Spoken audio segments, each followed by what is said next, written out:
Y una más grande como el conducto torácico, ya vamos a verlo. Pero recuerde que todo nuestro cuerpo, así como tenemos un sistema arterial y un sistema venoso, tenemos un sistema linfático. Este sistema linfático, ¿qué hace? Se llama sistema linfático, ¿cierto? ¿No? ¿En hablar del sistema linfático? ¿Sí? Recoge la linfa de todo el cuerpo, ¿no? Lo que sucede es que este sistema linfático inicia en un espacio llamado el espacio intersticial. Entre las células hay un espacio, ¿no? Ese espacio intersticial, en donde ahí van a depositar las células, sus desechos celulares van a depositarlos en este espacio intersticial, y desde este espacio intersticial va a ser drenado por los vasos linfáticos, y a medida que van ascendiendo los vasos linfáticos, tienen estaciones que serían los ganglios, ahora llamados nódulos linfáticos, van ascendiendo, y finalmente terminan en dos grandes venas, ¿no? Que sería la vena, una vena no, sino en dos conductos, el conducto torácico y la gran vena linfática. Bueno, lo que sucede es que estos nódulos linfáticos entonces drenan la linfa, y a nivel de cuello también encontraremos diferentes grupos linfáticos. La importancia de este sistema linfático es que pues drena la linfa, pero tiene mucha importancia en lo que es el cáncer, ¿no? Porque las células metastásicas hacen metástasis principalmente por vía linfática, ¿no? Van a ser trasladadas las células cancerosas a través de la vía linfática. Entonces, uno de los cánceres más frecuentes, cáncer de mama. Este cáncer de mama, recuerden que el drenaje linfático de la mama, principalmente un 80% va a drenar a unos nódulos linfáticos que están a nivel axilar, ¿no? Es por eso de que cuando ustedes se palpan las mamas, bueno, las mujeres, también los hombres, ¿no? No solamente se palpan las manos, sino también se palpan la región axilar en busca de estos nódulos linfáticos. Y lo que sucede es que estos nódulos linfáticos se van a ir comprometiendo a medida que el cáncer va avanzando. Y por tanto, al final, estos nódulos linfáticos en principio lo que hacen es retener a estas células cancerosas, o también lo que sería infecciones, ¿no? Y a nivel de cuello, vamos a ver que hay diferentes grupos ganglionales, que vamos a ver al final, vamos a encontrar una imagen donde está pues estos grupos ganglionales a nivel cerebral. ¿Qué nos habla ese artículo? Nos habla justamente de la disección de los nódulos linfáticos. ¿Qué es lo que sucede? Es de que cuando se hace la extracción del cáncer, no solamente se extrae el cáncer, sino también se hace una disección de los nódulos linfáticos como una medida profiláctica de que no hayan sido comprometidos. Entonces, cuando el cáncer está avanzado, no solamente basta sacar el cáncer, sino también se tiene que diseccionar los nódulos linfáticos proximales, ¿no? Y bueno, y acá nos hablan justamente de la disección de los nódulos linfáticos. Acá hacen recomendaciones de cuándo hacer disecciones y cuándo no. Va a depender de los casos. Pero otro contenido importante a nivel de cuello, no se olviden que son los nódulos linfáticos, y eso lo tienen que aprender, ¿ya? El examen pasado vino sobre una pregunta sobre justamente estos nódulos linfáticos cervicales. Siempre ojo por los nódulos linfáticos. Muy bien, vamos a hablar entonces sobre lo que es el paquete vasculonervioso del cuello, que se llama el del cuello. Hablaremos del constrictor de la faringe. Acá es constrictor de la faringe, esófago. Ya no es constrictor esófago, es constrictor, esófago.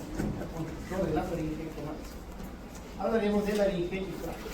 Y también hablaremos de glándula tiroides. Entonces, lo que vamos a hablar es el paquete vasculonervioso del cuello, y todo esto que tenemos acá es las vísceras del cuello. ¿Ya? Entonces, ¿cuáles son las vísceras del cuello? Vamos a ver que estas son las vísceras del cuello. Las vísceras del cuello vamos a ver que están distribuidos en tres planos. En un plano superficial, tenemos el plano endocrino, en la cual vamos a ver dos estructuras Entonces, la parte más anterior de lo que es las vísceras de cuello, encontramos a la glándula tiroides, y detrás de la glándula tiroides está otra glándula llamada la glándula paratiroides. Estas son las glándulas que se encuentran a nivel del cuello, que forman parte de las vísceras del cuello. El plano glandular, glándula tiroides y glándula paratiroides. En el segundo plano estará el plano de la vía aérea.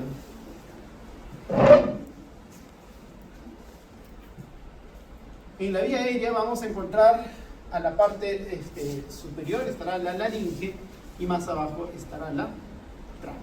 ¿Ya? Entonces por acá pasa el aire, esta es la vía aérea. Y en el plano más profundo,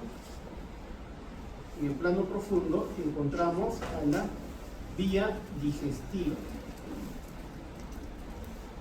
Y en la vía digestiva encontraremos a una estructura que es la faringe.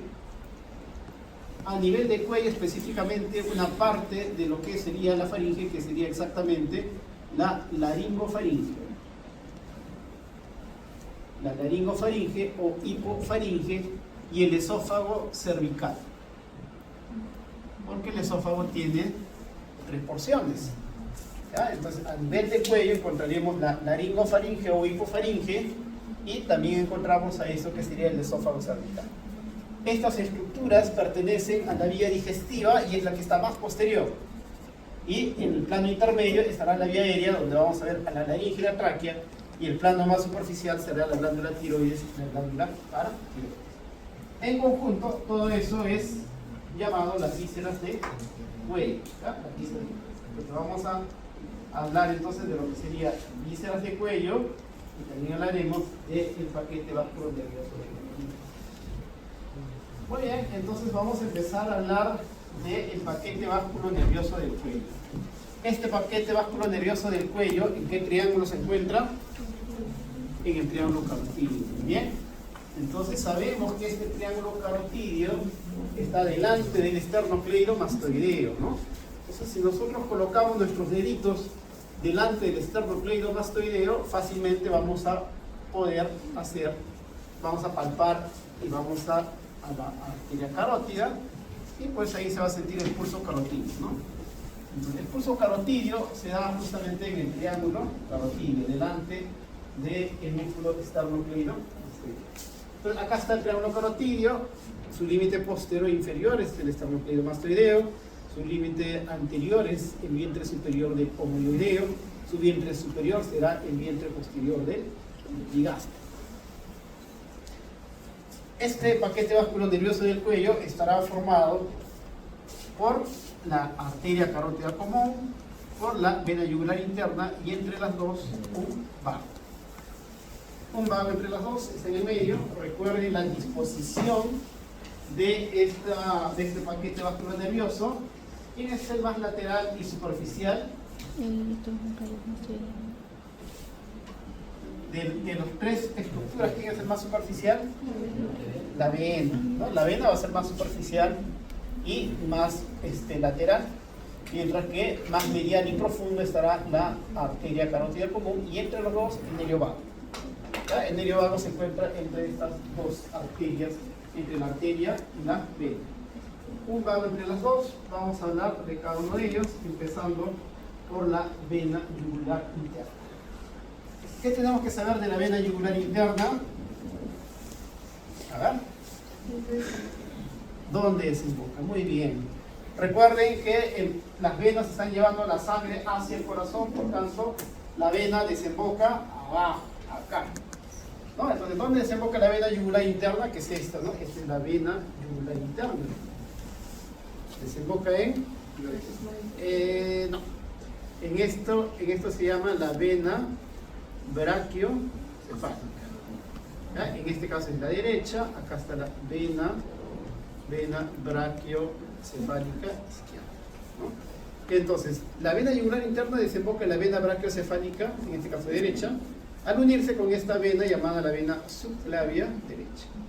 Entonces, la vena brachiocefálica es el resultado de la unión de la vena yugular interna y la vena subclavia. Ahí desemboca entonces la vena yugular interna.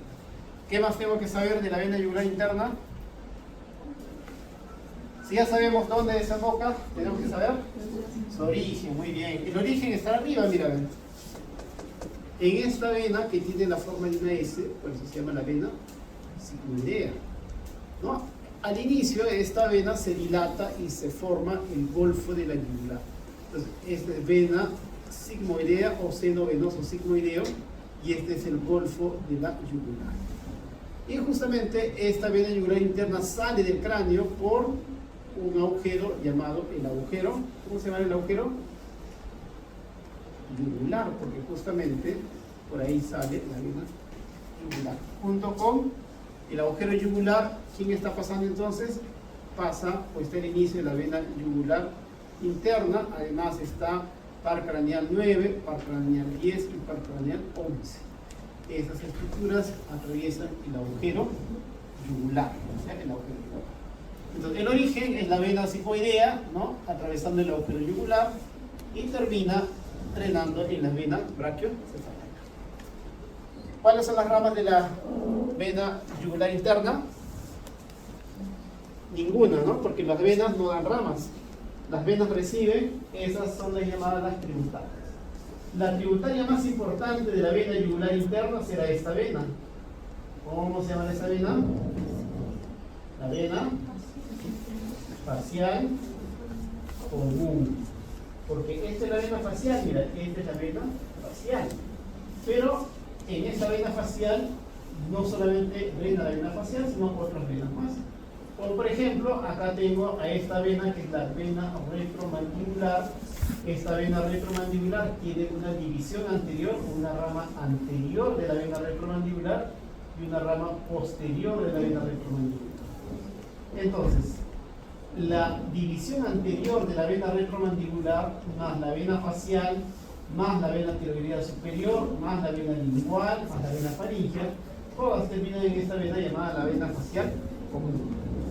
¿Ya? Entonces, la tributaria más importante de la vena yugular interna será la vena facial común, donde drenan la facial, la división anterior de la retromandibular, la vena lingual, las venas faríngeas y la vena tiroidea superior, que a veces drena directamente en la vena yugular interna, como en este caso. ¿Ya? Entonces, pero hay otros que vienen justamente así, ¿ya? Ahí formando la vena facial.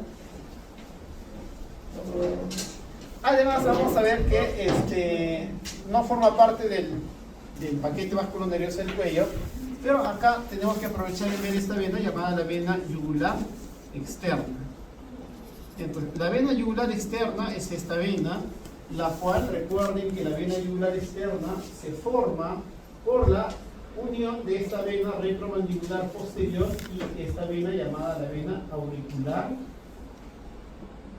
posterior. Entonces, la vena auricular posterior más la rama posterior de la vena retromandibular forman la vena yugular externa.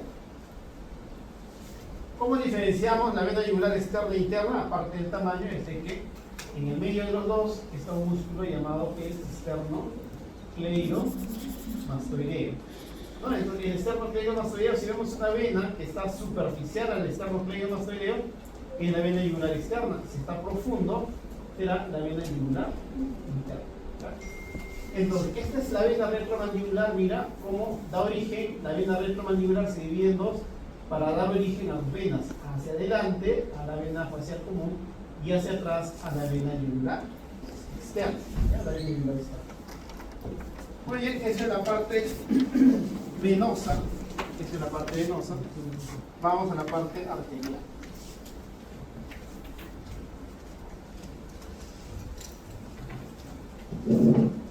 La arteria que